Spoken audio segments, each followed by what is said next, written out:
Esta es una historia sobre las paredes que construimos con amor y las puertas que nos cierran con desprecio. Es la historia de Margarita, una mujer que un día descubrió que el hogar que había levantado ladrillo a ladrillo con sus sueños y su sudor, ya no le pertenecía. Ni el espacio, ni el aire, ni el derecho a sentarse en su propio sillón. Todo culminó en una fiesta. La música sonaba dentro, una cumbia que le recordaba a otro tiempo, a otra vida. Pero ella estaba afuera, en el jardín que había plantado con sus propias manos, sintiendo el golpe seco de la puerta contra su dignidad. Su hijo, Renato, el niño por el que lo había dado todo, no dijo una palabra. Su nuera, Luciana, le había dejado claro su lugar, ninguno.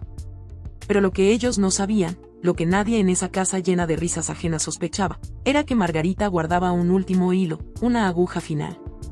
Y estaba a punto de comenzar a coser un desenlace que nadie, ni siquiera ella misma, habría imaginado años atrás, mientras le cantaba canciones de cuna a su pequeño en un departamento prestado. Esta es la crónica de una expulsión, de una traición silenciosa, y de lento, doloroso y firme camino de regreso a casa. Esta reunión era para un círculo exclusivo.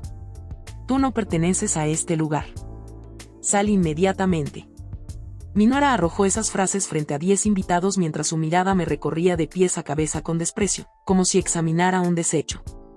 La entrada se selló frente a mí instantes después, con un impacto tan seco que percibí la brisa tórrida del estío azotarme el rostro. Yo, en el exterior, en el jardín que cultivé con mis propias manos hace 33 años. Mi hijo, en el interior, sin pronunciar una sola palabra en mi defensa. Mis piernas flaqueaban. Tengo 61 años, padezco artritis en la articulación izquierda de la cadera y acababan de expulsarme de mi propio hogar como a una intrusa, como a una vagabunda, una presencia incómoda. Podía distinguir, a través de la puerta, los compases de la música que sonaba dentro, cumbia, la misma melodía que Renato bailaba de pequeño en la cocina, descalzo, con los calcetines llenos de agujeros que yo zurcía cada tarde. Ahora ese ritmo sonaba tras una puerta cerrada con llave. Mi llave. Bueno, ya no más. El vestido turquesa que llevaba puesto lo había confeccionado yo misma apenas 4 días atrás. Invertí 2.500 pesos en la tela porque anhelaba lucir bien para el aniversario de mi hijo. 40 años. Mi pequeño cumplía 40 años y yo deseaba estar radiante para él, para que se sintiera orgulloso al verme llegar. Qué ingenua fui, qué anciana ingenua. Renato me vio avanzar por el corredor con la tarta que horneé desde las 4 de la madrugada. Tarta de 3 leches, su predilecta desde los 8 años. Pesaba casi 2,5 kilogramos, la llevaba sobre una bandeja de metal porque no poseo bandejas finas. Mis manos aún olían a vainilla y canela. Sonreí. Él me miró como si acabara de ver una aparición. No, peor, como si hubiera visto una plaga. ¿Quién le dio permiso de venir? ¿Quién la invitó, madre? Gritó delante de todos, los familiares, los vecinos, sus colegas del trabajo, la gente de su equipo de fútbol. Más de 100 pares de ojos fijos en mí. El silencio fue inmediato, hasta la música pareció apagarse. Sentí el suelo de madera crujir bajo mis zapatos gastados. Zapatos que adquirí hace 5 años en una venta de saldo. Renato, te traje tu tarta, cariño, la que tanto te gusta y no deseo tu tarta, no quiero nada que venga de ti. ¿Acaso no lo comprendes? Esta es una celebración para gente de importancia, para mis asociados, para mi familia, para la familia de ella. Como si yo no fuera su familia. Como si los 9 meses que lo cargué en mi vientre, las noches en vela cuando tuvo pulmonía a los 5 años, los 3 empleos que simultaneé para costear su universidad privada, como si nada de eso me convirtiera en familia. Luciana, su esposa, se acercó entonces. Llevaba un vestido negro muy costoso, de esos que valen lo que yo gano en 4 meses con la costura, labios carmesí, un perfume francés que me mareó al detenerse a medio paso de mí. Me observó de arriba abajo con una sonrisa que no alcanzaba sus ojos. Ay, suegrita, Margarita, mira, esta reunión es para personas de un estatus particular. Vos, bueno, vos no encajás aquí. ¿Comprendés? No es algo personal. Es que mira cómo venís vestida. Mira tus zapatos. Esto es un evento elegante. Vos haces quedar mal a Renato. Hacele un favor a tu hijo. Ándate, ándate ahora. Sus palabras eran como alfileres. Yo paso el día entero con agujas entre los dedos, cosiendo vestidos para otras mujeres. Vestidos que ellas usan para brillar en reuniones a las que yo nunca soy invitada. Pero estos alfileres lastimaban de otro modo. Estos se hundían en lo más hondo del pecho. Renato, intenté una vez más. Mi voz sonaba débil. Odiaba mi voz en ese instante. Vete, madre, por favor. Me estás haciendo pasar vergüenza. Avergonzando. Esa palabra quedó suspendida en el aire como un humo venenoso. Miré a mi alrededor. Nadie decía nada. Nadie me defendía. Vi a mi prima Camila en un rincón, observando hacia otro lado, vi al padrino de Renato, quien fuera mi amigo por más de 20 años, revisando su teléfono como si no ocurriera nada extraordinario. Vi a mis dos nietos, Mateo y Luna, ocultos tras el sofá, sin atreverse a mirarme. Dejé la tarta sobre la mesa del recibidor. Mis manos temblaban tanto que por poco la dejo caer. 3 leches derramándose sobre la madera que yo misma barnizaba cada primavera. Di media vuelta. Caminé hacia la puerta. Cada paso era una eternidad. Sentía las miradas clavadas en mi espalda. Escuché risas ahogadas. Alguien susurró, pobrecita. Con ese tono que no es compasión, sino burla disfrazada. Luciana me alcanzó en el jardín. Me empujó suavemente, pero con determinación. No fue un empellón, fue algo peor, fue una presión llena de desdén, como quien aparta un estorbo. Suegra, no regreses. No llames, no te presentes sin aviso. Renato ya no te necesita, ahora tiene una vida auténtica, una existencia que tú jamás podrías comprender. Y cerró la puerta. Ahora permítanme detener la narración un instante. Necesito que comprendan algo. Ustedes, quienes están escuchando esto en este momento, tal vez sentados en su cocina o recostados en su cama o aguardando en la sala de espera del médico. Ustedes que tienen 60, 70 años, 80 quizá, ustedes que lo dieron todo por sus hijos, que se desvivieron, que laboraron hasta que los huesos les gritaban de cansancio. Necesito que me digan, en sus comentarios, si alguna vez han sentido algo así, esta sensación de ser invisible, de convertirte en una carga para las personas que criaste con tu propia sangre, con tu propio esfuerzo. Dejen un comentario, por favor. Díganme desde qué lugar del mundo me están escuchando, porque necesito saber que no estoy completamente sola en esto. Necesito saber que otras almas comprenden lo que se siente cuando tu propio hijo te niega la entrada.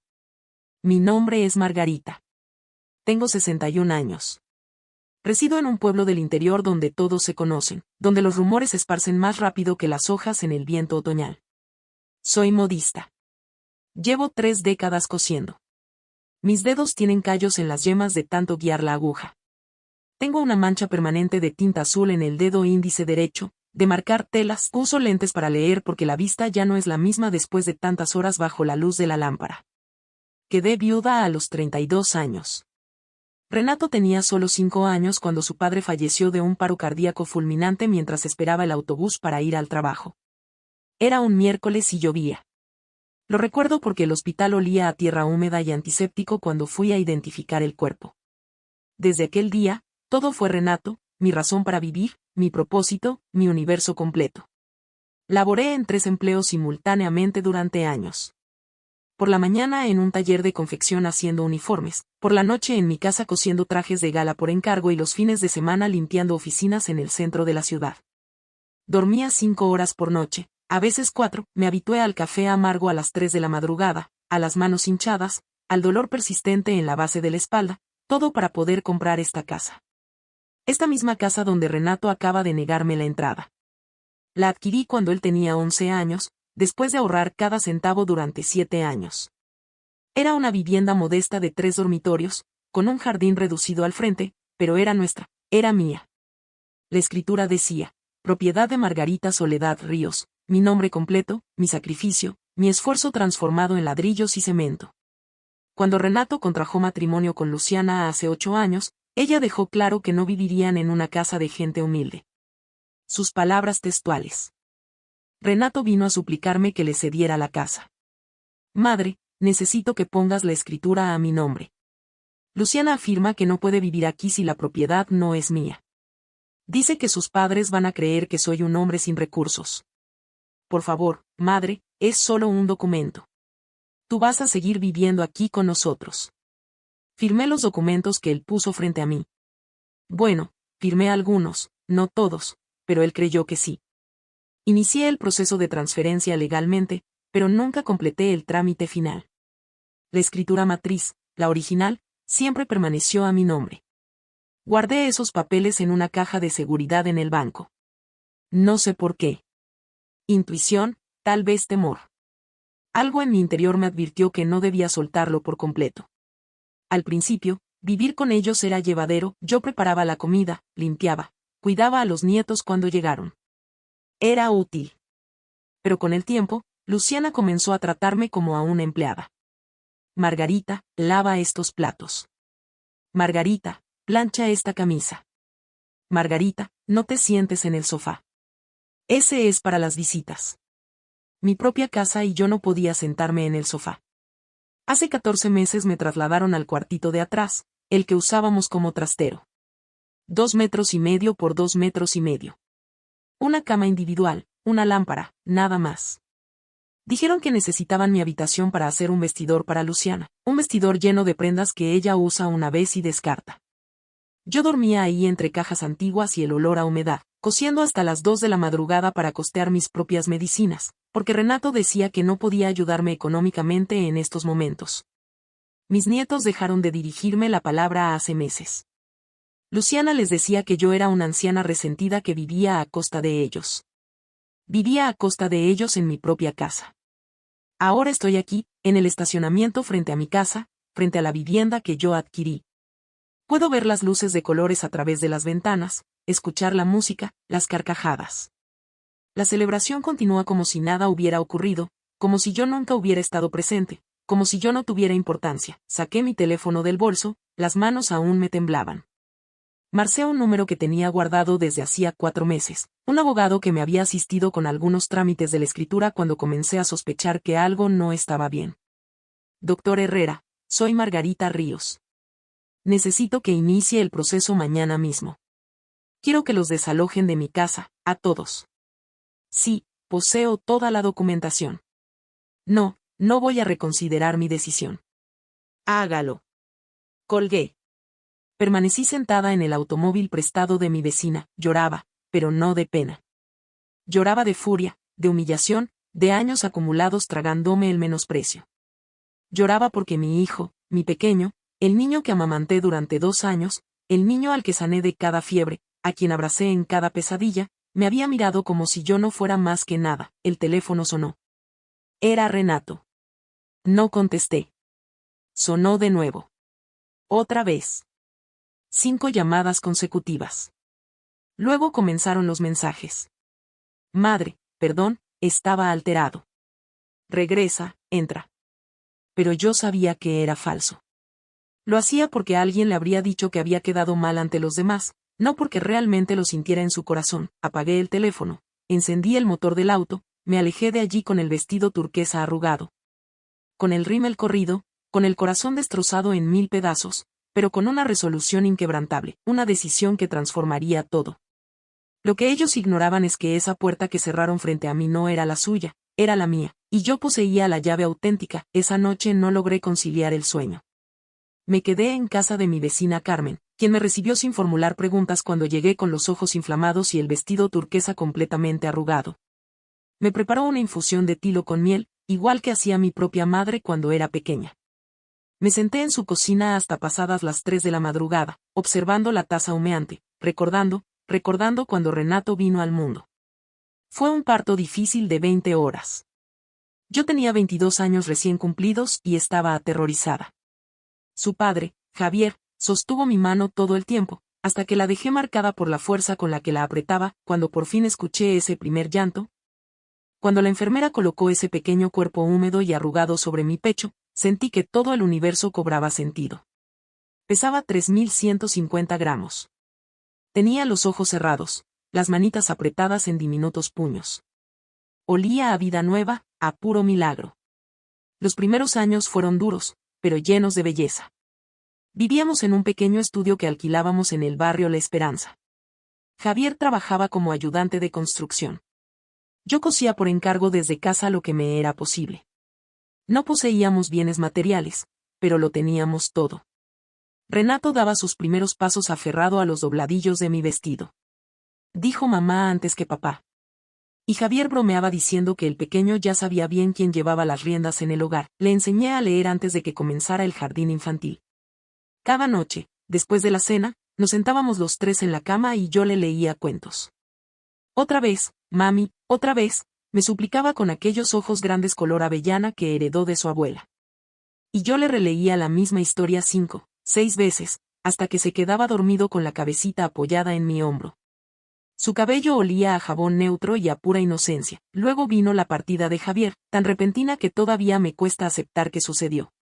Un jueves de abril llovía como si el cielo se desmoronara. Javier salió a las 6:15 de la mañana, como siempre, me dio un beso en la frente, le despeinó el cabello a Renato, que desayunaba sus tostadas con mermelada. Nos vemos al anochecer, dijo. Nunca regresó, el paro cardíaco lo alcanzó en la parada del autobús. Cayó fulminado entre la multitud que aguardaba bajo el aguacero. Tenía 32 años. Yo quedé viuda a los 31, con un hijo de 5 años y 550 pesos en el banco. La renta mensual costaba 380. Renato no lograba comprender. ¿Cuándo regresa papá? Papá está en el cielo, pero volverá para mi cumpleaños.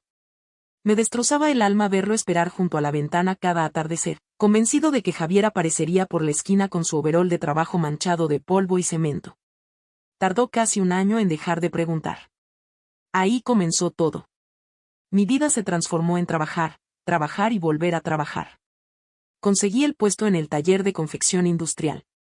8 horas diarias de lunes a viernes confeccionando uniformes. La máquina de coser industrial era una bestia metálica cuyo traqueteo dejaba mis oídos zumbando al final de cada jornada. Mis compañeras de taller eran mujeres de buen corazón, todas con historias similares a la mía, viudas, abandonadas, solas, con bocas que alimentar.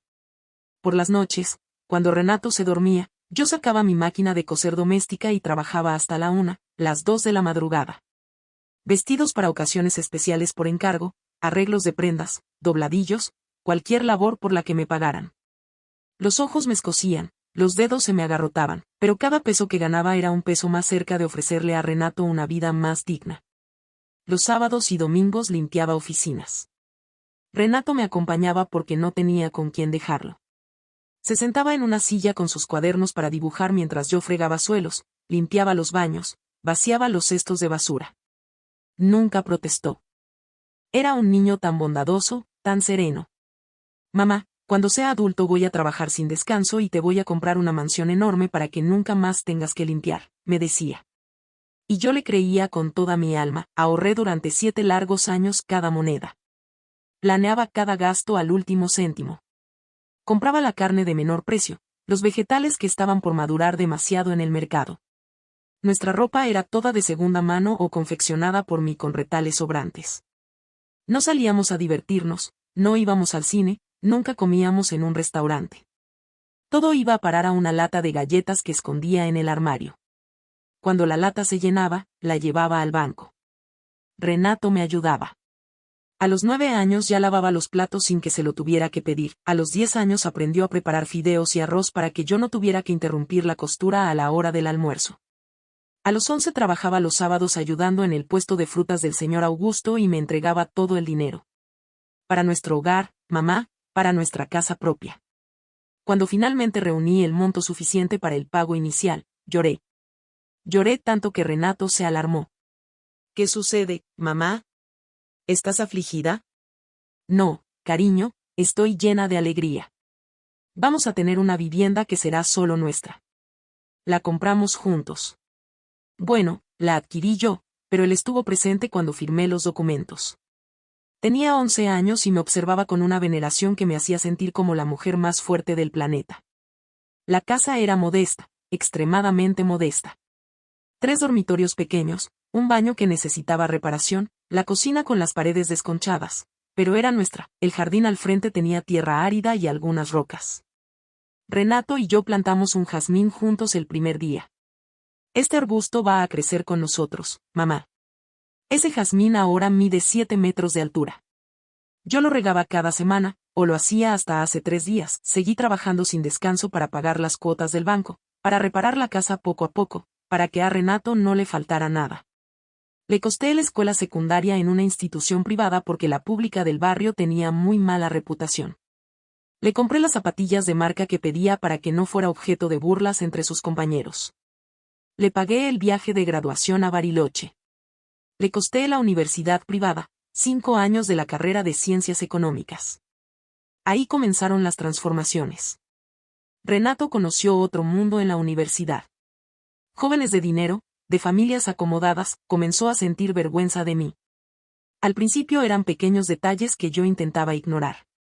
Cuando sus amigos venían a estudiar, me solicitaba que me quedara en mi habitación. Madre, es que necesitamos concentrarnos, ¿comprendes? Pero yo escuchaba sus risotadas, los oía pedir pizza por teléfono sin ofrecerme nada. En una ocasión escuché a uno de sus compañeros preguntar, ¿tu madre siempre anda en bata por la casa? Y Renato respondió, es modista, está acostumbrada a estar cómoda. No le prestes atención. Cuando se graduó, no quiso que asistiera a la ceremonia de colación. Madre, es un evento muy largo y tedioso.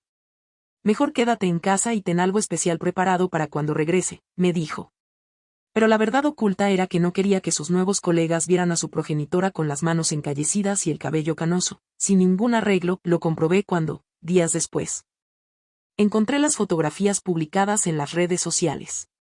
Allí estaba él, con elegancia en un traje de etiqueta alquilado, rodeado de sus amigos y de familias impecablemente vestidas.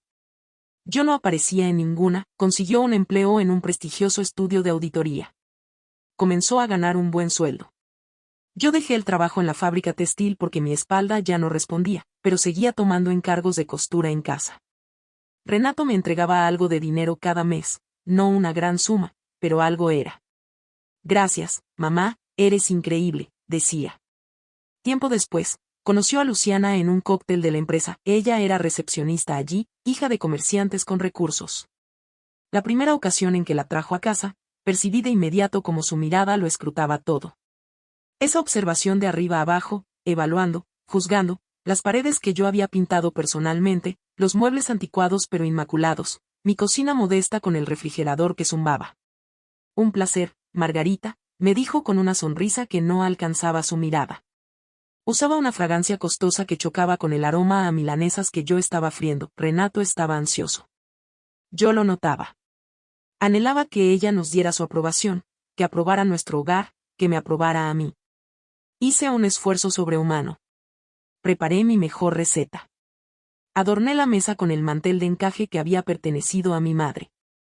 Pero durante toda la cena, Luciana casi no me dirigió la palabra. Solo hablaba con Renato, y él, mi hijo, actuaba como una persona diferente. Utilizaba un vocabulario que nunca antes había empleado conmigo. Su risa era distinta. Me trataba con una frialdad que me lastimó profundamente. Cuando anunciaron su compromiso, yo me sentí llena de alegría. Mi hijo iba a contraer matrimonio, formaría su propia familia. Pero Luciana dejó claro desde el primer instante que yo no tendría un papel significativo en aquellos planes. La organización de la boda fue un calvario. Ella no me consultaba sobre ninguna decisión. Yo me ofrecía a confeccionar los centros de mesa, los cojines para las sillas, cualquier tarea para colaborar y para sentirme incluida. No, Margarita, ya tenemos todo contratado con especialistas. Descanse, Margarita. Usted ya ha hecho bastante.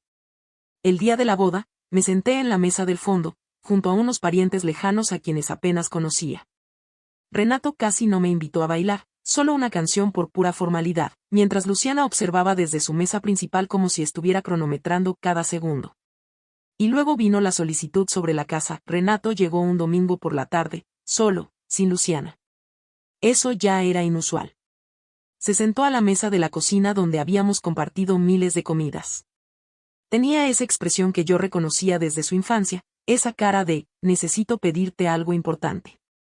Mamá, Luciana y yo queremos vivir aquí contigo, pero ella, bueno, ella necesita sentir que esta casa también es suya, ¿comprendes? Necesito que pongas la propiedad a mi nombre. Es solo un trámite legal. Tú vas a seguir viviendo aquí para siempre.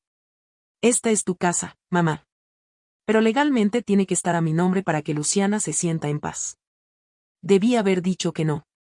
Debí levantarme de esa silla y negarme, explicarle que esa casa era el fruto de 30 años de labor, de sacrificio, de noches en vela. Que esa casa era mi única certeza, mi único patrimonio, lo único que poseía en este mundo aparte de él.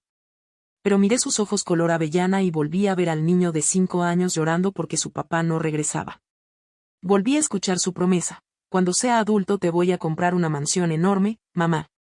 Y firmé los documentos que puso frente a mí. Bueno, firmé casi todos.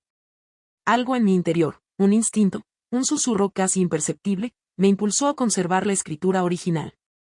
Realicé el trámite solo a medias. En los documentos que Renato revisó, todo indicaba que la propiedad pasaba a ser suya, pero en los registros legales, la escritura matriz permaneció siempre a mi nombre. Guardé esos papeles en una caja de seguridad en mi banco. Ni yo misma comprendía del todo la razón. Solo sabía que no podía renunciar a todo. Se mudaron 2 meses más tarde. Al comienzo fue agradable. Cenábamos juntos. Yo cuidaba del hogar mientras ellos trabajaban. Cuando nació Mateo, mi primer nieto, sentí que la vida volvía a tener un propósito profundo. Ese bebé me devolvió la luz, lo cuidaba, le entonaba las mismas nanas que le cantaba a Renato. 3 años después llegó Luna, pero Luciana comenzó a modificar las reglas de a poco. Primero fue: Margarita, por favor, no uses el baño principal, usa el de invitados. Luego: Margarita, no prepares comida sin consultarme. Sigo un menú semanal. Después: Margarita, los niños no necesitan esas canciones anticuadas. Tienen su música educativa en inglés. Me fui transformando en una desconocida dentro de mi propio hogar, en una sirvienta que no recibía pago. Preparaba la comida, limpiaba, cuidaba a mis nietos, pero no tenía derecho a opinar. No podía expresar mi parecer, no podía tomar ninguna decisión. Y Renato miraba hacia otra parte. Cada vez que yo intentaba hablar con él, cada vez que le decía: hijo, Luciana me hace sentir muy mal, él respondía lo mismo: ay, mamá, estás exagerando. Luciana tiene razón. Eres demasiado sensible. Además, ella es la señora de la casa ahora. Tú debes acatar sus normas, la señora de la casa. En mi casa, hace 2 meses ocurrió algo que debió haberme hecho abrir los ojos antes. Yo estaba confeccionando un traje de novia para una clienta. Un trabajo hermoso, delicado, por el que me iba a pagar 12,000 pesos, lo tenía guardado en mi habitación, protegido con una funda. Luciana entró sin llamar, tomó el vestido y lo arrojó sobre la cama. Necesito este espacio para mi ropa de invierno. Tu taller de costura se traslada al cuartito de atrás. Ahora. Pero Luciana, ahí no cabe ni mi máquina. No me interesa. Esta es mi casa y yo decido qué se hace en cada habitación. Reorganízate hoy. Renato estaba en el pasillo. Lo vi. Escuchó todo y se retiró como si no fuera asunto suyo. Esa noche comencé a trazar un plan. Contacté al abogado, revisé los documentos y aguardé el momento preciso. El momento llegó hace 3 días, en mi propia celebración, bueno, en la fiesta de mi hijo, en mi casa. Ahora estoy aquí en casa de Carmen, tomando la infusión de tilo fría que olvidé beber. Observo mi teléfono: 57 llamadas perdidas de Renato. 31 mensajes. Los reviso rápidamente. Madre, lo siento. Madre, regresa. Estás magnificando todo. Al día siguiente, con la escritura original firmemente en su poder y la guía experta del Dr. Herrera, Margarita inició el proceso legal que marcaría un punto final y un nuevo comienzo. El mecanismo de la justicia, lento e implacable, se puso en marcha con una notificación formal de desalojo y una demanda por usufructo indebido de la propiedad. Los documentos que había guardado con previsión dolorosa, manchados por las lágrimas de tantas noches en el cuartito de atrás, se convirtieron en su armadura. Cada firma, cada sello notarial, era un verso de una verdad que ya no podía ser silenciada. La batalla legal se desarrolló en frías oficinas y mediante documentos certificados, pero la verdadera guerra fue la que libró en su interior. Las primeras noches en casa de Carmen fueron de una lucidez desgarradora. Revivía, no con amargura, sino con una pena serena, cada momento de abandono, la mirada evasiva de Renato, la voz cortante de Luciana, el silencio cómplice de los nietos. Lloraba, sí, pero ya no por lo perdido, sino por la mujer que había permitido que la redujeran a tan poco. Y de ese llanto, como la tierra después de la tormenta, brotó una determinación firme y clara. El doctor Herrera, convertido en un aliado meticuloso, le explicaba cada paso. Doña Margarita, esto no será rápido. Habrá recursos, habrá presiones, probablemente intenten un acuerdo extrajudicial para evitar el escándalo. Ella asentía. Ya no temía el tiempo. El tiempo, ahora, trabajaba para ella. La primera respuesta de Renato fue una mezcla de incredulidad y furia. Las llamadas pasaron de las súplicas a las amenazas veladas. «Me vas a dejar en la calle a mí y a tus nietos», gritaba en un mensaje de voz que ella guardaba, no por crueldad, sino como un recordatorio de la distorsión final de su amor. Luciana, por su parte, intentó la diplomacia forzada, apareciendo en casa de Carmen con una falsa sonrisa y un regalo, solo para ser recibida por la puerta cerrada. Margarita observaba desde la ventana, sintiendo como el miedo que una vez le inspirara a esa mujer se disolvía como azúcar en el tilo. El momento culminante no fue la audiencia preliminar, sino el día en que, acompañada por un oficial judicial y el doctor Herrera, regresó a su casa para notificar personalmente el procedimiento. Ver la puerta, el mismo jazmín que había plantado con sus propias manos floreciendo con indiferente belleza, le produjo un vértigo de emociones. No entró. No necesitaba hacerlo. Desde el umbral, con una voz que no tembló, le recordó a su hijo, quien palidecía en el marco de la puerta, una simple verdad: esta casa no es un regalo que se pueda retirar, Renato. Es el testimonio de mi vida. Y no puedes expulsar un testimonio. El proceso que siguió fue un desgaste, una sucesión de trámites donde la ley, por fin, articulaba lo que su corazón había callado por años. Finalmente, se llegó a un acuerdo bajo presión judicial. Ellos tendrían 90 días para desalojar la propiedad de manera pacífica, a cambio de que Margarita retirara la demanda por daños morales. Ella aceptó. No quería su miseria, solo quería su paz. El día que se mudaron, Margarita no estuvo presente. Carmen le acompañó a pasar el día en un pueblo cercano. Cuando regresó, al atardecer, la casa estaba en silencio. Un silencio distinto, no vacío, sino expectante. Las habitaciones resonaban con ecos de risas pasadas y dolores recientes. Lo primero que hizo no fue cambiar las cerraduras, sino abrir de par en par todas las ventanas, dejando que el aire del crepúsculo arrastrara los últimos vestigios de un perfume que la mareaba. Luego, se dirigió al jardín. Allí, bajo el jazmín gigante, encontró, olvidado, el viejo balde de metal con el que regaba. Lo tomó, llenó la regadera y empapó la tierra sedienta alrededor de sus raíces. La recuperación de las paredes fue más lenta que la recuperación del título de propiedad. Poco a poco, fue borrando las huellas de una decoración que nunca fue su gusto, devolviendo a cada habitación su sencillez original. Convirtió el antiguo vestidor de Luciana en su taller definitivo, bañado de luz, donde su máquina de coser zumbó de nuevo, pero ahora solo para proyectos que ella elegía. Los nietos, tras un tiempo de distanciamiento incómodo, comenzaron a visitarla, primero por obligación, luego por curiosidad, y finalmente, en el caso de la pequeña Luna, por genuino afecto. Renato, herido en su orgullo, mantuvo la distancia, un océano de palabras no dichas entre ellos. Ella le dejaba la puerta abierta, no por esperanza, sino por dignidad, la misma dignidad que ahora era el cimiento de su nueva vida. La victoria, comprendió Margarita, no era un festín, sino un banquete tranquilo y solitario. No se trataba de regocijarse en la pérdida de otros, sino de reencontrarse en la posesión plena de sí misma. La casa, al fin, era de nuevo un hogar, un refugio de silencios elegidos, de tardes de costura sin prisa, del aroma del café amargo preparado a su hora. La puerta que una vez se cerró con un golpe que le heló el alma, ahora estaba bajo su llave, bajo su control. Y en ese dominio sereno sobre su propio espacio y su propia historia, Margarita Soledad Ríos, a sus 61 años, encontró por fin el lujo más grande y esquivo, la libertad inquebrantable de ser, simplemente, ella misma.